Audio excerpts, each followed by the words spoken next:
Welcome to the official podcast at contentchampion.com. Join our heroic quest to discover truly epic content. Introducing your host, the content champion himself, Lost James. Hi guys, welcome to Content Champion Podcast 4. Today I'm delighted to be joined by Liz Lockard, the professional marketing consultant who helps small businesses get more traffic and conversions on the web. Liz has a ton of experience in assisting business owners who are struggling to find their online audience. And she offers the kind of practical strategies and advice I know the Content Champion audience will love. With that said, let's get started. Thanks very much for coming on, Liz. Yeah, no problem. Thanks for having me. Now, before we get into talking about your specific piece of epic content, could you tell me a little bit about your business and your blog and why you started it? Sure. My blog and my business is targeted for small business owners who are looking to get more of the right kind of traffic online. And I help them do that through SEO coaching, or really what I'm kind of known for is Google Analytics counseling, and really helping small business owners utilize Google Analytics in a way that actually makes an impact on their business and really becomes an important part of driving their marketing strategy. Now, I've been having a look through the posts in your blog. You've got some great stuff on there.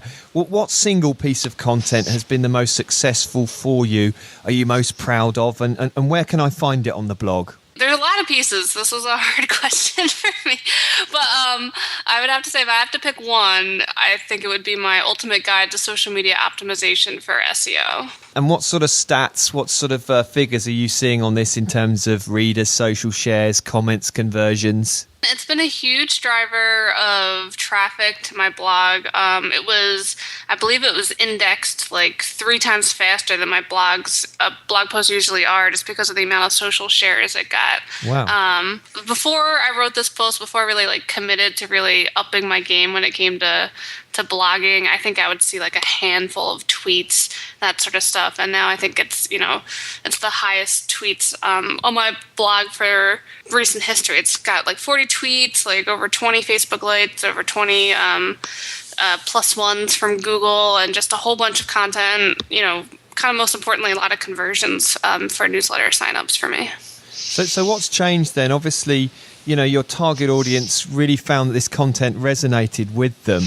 Are you just starting to write longer posts? What's the process that you've gone through to get to this stage? I follow Corbett over at Think Traffic, and I kind of stumbled across his write epic shit post, kind of his little mantra, and kind of took it to heart. Kind of saw that I was writing simple stuff, people were liking it. It was definitely, getting traffic, but I kind of thought that there was room for improvement. So I just kind of tried to brainstorm on what I could do to be the one-stop resource for someone on a particular a topic. In terms of how you came up with the topic, was this from feedback from comments that people wanted to know about, optimizing social media for SEO? How did that come about? I don't know that I can point to one particular thing, but I am involved in, a bunch of different Facebook private networking groups, and kind of just lending an ear to what people are asking about and what kind of questions come up a lot. And occasionally I would see questions about how does social media play into SEO? What can I do to kind of marry the two? And so I decided to kind of create the answer in that post. Okay. Now, obviously you are following Corbett Barr's advice and philosophy and strategy, if you like, with blogging. How does this single piece of content that we are looking at, how does that fit into your overall online business and blogging strategy?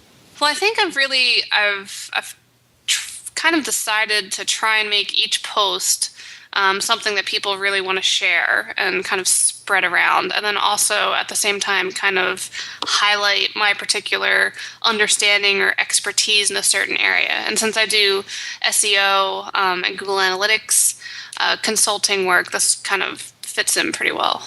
Now, just as an aside here, I have clients and who say this to me all the time, and I read on forums that, this stuff doesn't work. If you write great quality content, people are going to share it more. But it does really work, doesn't it? Yeah. I've seen, people come to me with questions about this stuff more. I've gotten client inquiries off of it. I've gotten newsletter signups. I think it totally works if you're actually writing for your target audience and their actual questions that they have. Now, like me, your domain name is your name. Your brand is personalized. How much of your personality do you like to bring to your content, and do you think that's important? I don't know how not to do it, actually. Okay.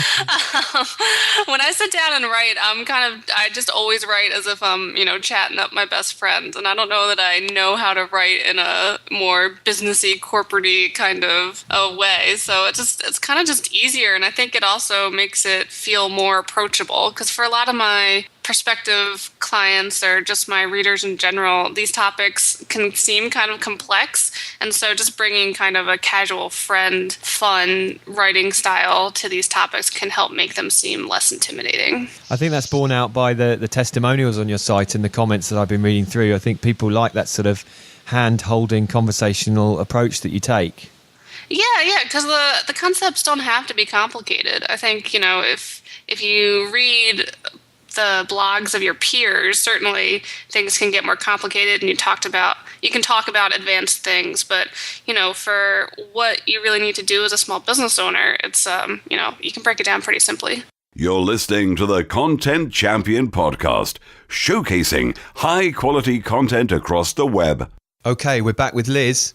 Now, getting back to your own content strategy, how does this sort of longer, more shareable content fit into your overall strategy? Are you planning similar content in future? Yeah, actually, after this post, I wrote another kind of ultimate guide called The Last Google Analytics Installation Guide You'd Ever Need, where I wrote out exactly how to install Google Analytics on every website platform and kind of solicit readers to, challenge me with one that I don't have on my list, and I'll update that piece. And I've kind of seen these kind of ultimate, just one-stop shop pieces of content really resonate with people, because I think it's easier to see it as an awesome piece of content versus, a short 200-word post, I guess. If we're looking at then the addition to the great quality content, which is promoting it, what are your best traffic getting strategies? You obviously are an SEO and social media expert.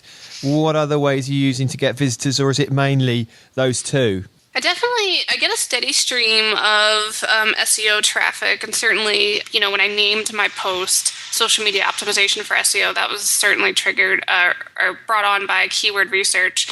But I kind of think just kind of asking your referral partners or your network to specifically share something and try to drive a surge in traffic in a short time period really helps the content go further.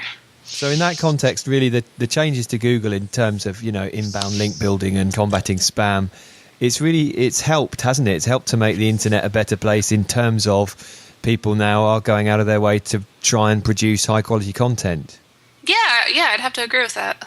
Okay, moving on to your client base, you're giving advice to people, you're helping them with different services for their small business marketing. What do you advise clients not to do when it comes to content marketing in particular?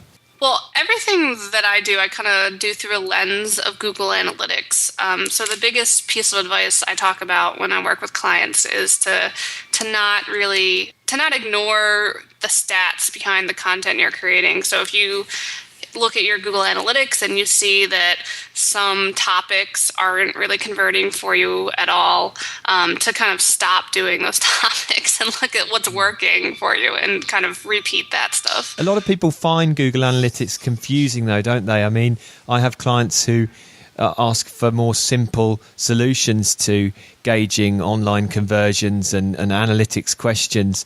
I mean, what advice do you have for clients in terms of, installing analytics and getting the most out of it? Because it can be simplified, can't it? Any post on my blog about Google Analytics tries to do that. And I also have a simple Google Analytics course that really walks people through how to do it. But it really comes down to just getting in there, getting it installed on your site, and then knowing what to look for. Google Analytics is a really powerful tool that can be used for large organizations, but you don't need all of the fancy stuff on Google Analytics. You kind of just have to know what you're looking for. So as long as you have a brief orientation to what you're looking for in Google Analytics, I think it can become less intimidating. Broadening the discussion out further, in terms of overall trends in content marketing, what do you see developing, becoming more or less important over the next sort of year or so? It'll be interesting. I don't know how good of a predictor I am when it comes to this stuff, but I do see a lot more people getting into podcasts. A lot more of the bigger names, at least in my industry, are starting to experiment with podcasts. So it'll be interesting to see how that plays out and how many more people jump on that. Well, I love it. And, I really appreciate that everyone helping me and you coming on and everything. But it's great because it's a fantastic new channel for developing, new business avenues and traffic to your site. And they're fun to do as well. Yeah, it's kind of more of like that Sunday radio show kind of approach. It's a little bit more of a friendly content marketing strategy. Wait for it, listeners. Here comes the PS question. Okay, now I'm going to move on to something which I like to call the PS question. And this is where I really ask you what advanced and exclusive content marketing or traffic strategy you can share with our listeners. So do you have any advice in that regard, please? This one is one that I picked up from Social Triggers, and that would be to kind of try to automate your content marketing research process. So with my email marketing newsletter, when you sign up, one of the first questions I ask you is, what's kind of a sticking point in your business right now? What are you really struggling to overcome, that sort of question. And then, not everybody responds to it, but the ones that do respond give you really interesting insight into, what they're looking for and what kind of solutions you can provide. And then, I feed those into all sorts of things, from what services I offer, but also what topics I write about on my blog. Okay, so that's people sign up for your ebook, The 3 Most Common Marketing Mistakes Small Business Owners Make with Their Websites. And then I put my name and email in, and then I get sent the first email back, and that asks me a question or asks me for some feedback. Yeah. It's thanks for signing up, and then if you have a second, do you mind, telling me what you're struggling with? And what are you using? Are you using Aweber or MailChimp or?